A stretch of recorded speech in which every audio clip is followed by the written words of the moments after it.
evening, Seneca Valley, and welcome back to a show of the Seneca Scout. This week we have stories ranging from SV News to college sports. I'm Callum Mattis. And I'm Julia Palagrudo. September 27th was Seneca Valley's Under the Stars homecoming dance. And with lots of SVTV members there, we were able to get some footage and interviews to help you experience homecoming one last time. Carson Leslie has more.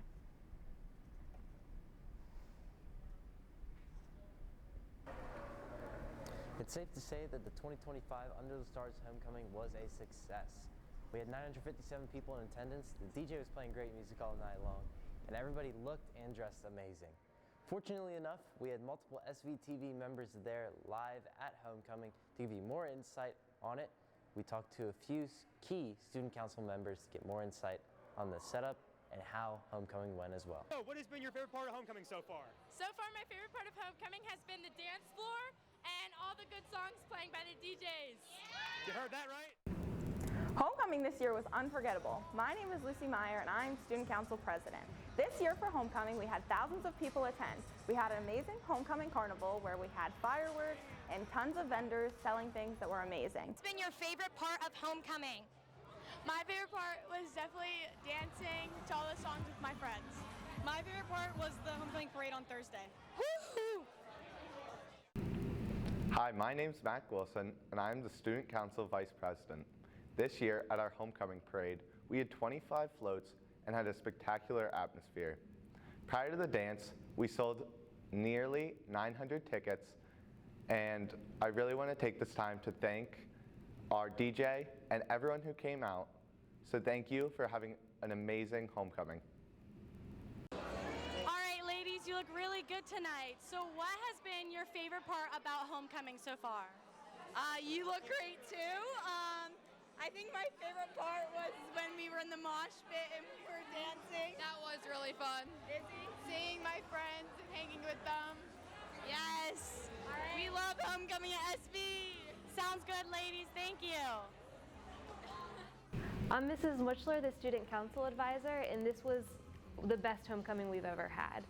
Starting with the carnival and parade, we had so many clubs and sports come out and have carnival booths, parade floats, and just put in really long days to make the event successful. Student council members worked tirelessly to make sure everything goes smoothly. And then the next day for the pep rally, it was amazing to see everyone's school spirit. I think that our band members cheered, danced, all of the groups involved are so talented, and it's so cool to see them showcase their hard work. We had our teachers do an amazing musical chairs event, and they're just such good sports to have fun for the student body. And then we had an amazing football game with homecoming court recognized, and then we wrapped it all up with the dance, and again, hundreds of students having fun. That's what we do this for.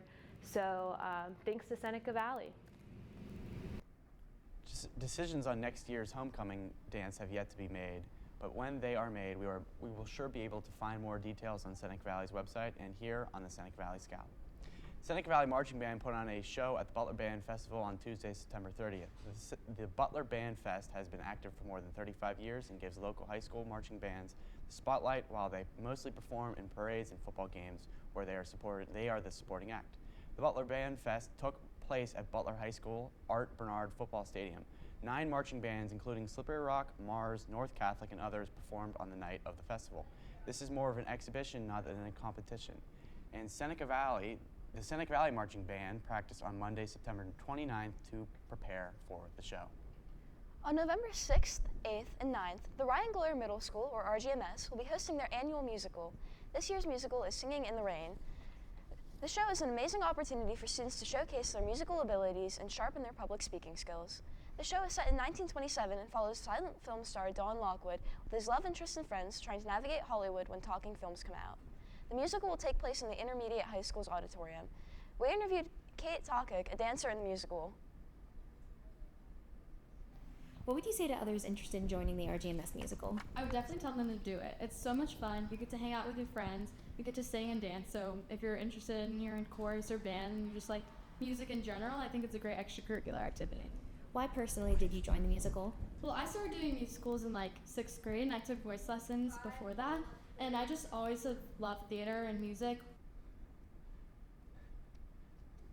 Thank you, Kate. Tickets are available online, and we will keep you updated on the progress of the musical. On Thursday, October 2nd, invitations to join the National Honor Society were sent out to juniors and seniors with a 3.75 QPA or higher.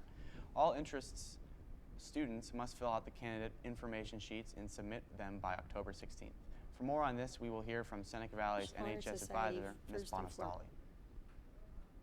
National Honor Society, first and foremost, is a service organization, but what distinguishes it from an organization such as Key Club that is focused on community service is that it also has requirements of a certain QPA and higher, so that we can show their students not just dedicated to helping, but also to helping themselves through maintaining their studies. This past Thursday, Barrel Ice Complex hosted one of the PIHL's most heated rivalries, where the Seneca Valley Raiders faced off against the Pine Richland Rams. The Raiders dominated in this game, putting up 8 goals and only letting in 1. The main scoring in this game came from line mates Braden Morin and Cooper Hohen. Morin tallied 4 points in this game while Hohen had a hat trick. Senior CJ Gorick had this to say about how it felt beating Pine and how his team played. Nobody really likes Pine, so it's a big rivalry game. I mean, like I said, nobody likes those people that wear green, so it just feels good. I think we all started out kind of rough. The first 2 periods were terrible, but I mean, we're still winning 4-0, so I mean, we're a good team, so it's a benefit even when we play bad, but we picked it up in the 3rd period. SV goaltender Chris Nichols posted a .941 save percentage, saving 16 out of the 17 shots. This game had a lot of scrappiness with a total of 13 penalties and 80 penalty minutes. The Raiders' next game is on the road, where they play South Fayette at Mount Lebanon Ice Center. And for even more on sports, let's head over to our global sports anchor, Easton Mock. Last Saturday, Penn State football experienced a heartbreaking loss against UCLA that gave the winless team their first win of the season with a score of 42-37. UCLA quarterback Nico Iamaleava had a 5-touchdown performance, throwing for 166 yards and rushing for 128. While UCLA fans ran on the field celebrating their first win, Penn State fans were booing head coach James Franklin making his way through the tunnel. Not only could this be arguably the biggest upset of the college football season, but one of the worst losses of Penn State head coach James Franklin's career. This marks Penn State's 2nd straight loss following their defeat to the Oregon Ducks last week. Coach Franklin thinks Oregon's defeat led to this week's loss, saying, quote, "We've got to tune out all the outside noise. I thought our guys worked hard at doing that last week, but obviously not well enough. There's going to be a lot out there to divide, and we've got to tune that all out and stick together," end quote. Penn State plays Northwestern next Saturday, hoping to gain their confidence back and break their losing streak.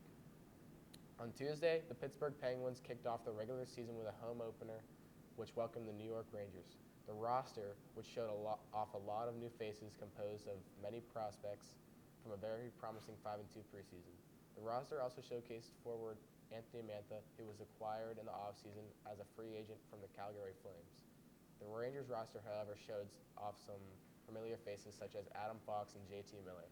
Puck drop was at 8 p.m., and the Penguins came out hot, putting up 12 shots against the Rangers in the first period, as well as scoring in the dying seconds. The rest of the game was a hard-fought battle, to which the Penguins rookie goaltender Artur Silvas stopped 25 of 25 shots. The game was sealed after the Penguins scored 2 empty netters after Justin Brezzo got his 2nd goal of the night in his Penguins debut. Now we hear from Seneca Valley Jr. and Penguins fan Maddie Fulmer on her opinions on the game. Hi Seneca Valley, my name is Gavin Dolan and I'm here with Maddie Fulmer. All right, Maddie, how did you feel about the Penguins opening night game? I think it was definitely a boost for the team. You know, it was nice since they lost the last game, their last home opener, 6-0 in a shutout. Definitely nice after having Fleury play in the preseason. Definitely, it gave them a big boost, winning the last few games they've played and then their home opener. It was definitely a good change.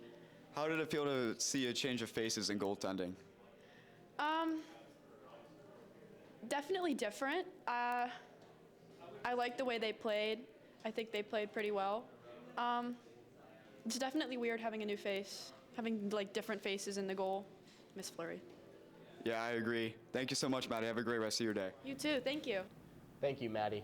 The Pirates have made a change in their staff for 2026. On September 30th, just 2 days after the regular season ended, the Pirates fired pitching coach Oscar Marine despite a strong season by the Bucs pitching staff. Reportedly, the players had a significant input into this decision, with them stating that they were not satisfied with the level of improvement they achieved. This leaves fans wondering if Marine was let go because of the successful pitching staff wasn't satisfied with their development. Then how does the hitting coach Matt Haig not face any consequences after Pittsburgh finished dead last in both home runs and runs scored? With it being Haig's first year on the job, perhaps the Pirates believe that he deserves another chance in 2026. It seems the fan base has reached a boiling point in their frustrations with owner Bob Nutting and general manager Ben Cherington. With calls for Nutting to sell his team and for Cherington to be fired bombarding social media, so far the efforts have remained fruitless. Thanks for all that, Easton. Throughout September 29th to October 7th, Vogue magazine held its Runway Fashion Week in Paris, France. This Vogue World introduction was a part of the summer/spring ready-to-wear collection, while the theme was superfine tailoring black style. This theme refers to the 2025 Met Gala scene in the Costume Institute exhibition. The black tailored style was organized from a black dandyism and the styling black diasporic identity. This inspired Monica Miller, the creator for the exhibition, to create a fashion show based on the importance of tailoring and fashion in forming black identities. Monica Miller is the author of a book she wrote in 2009 named Slaves to Fashion, Black Dandyism, and the Styling of Black Diasporic Identity, which she wrote to explain the history and fashion of black styling. That's all for this week, SV. See you next time.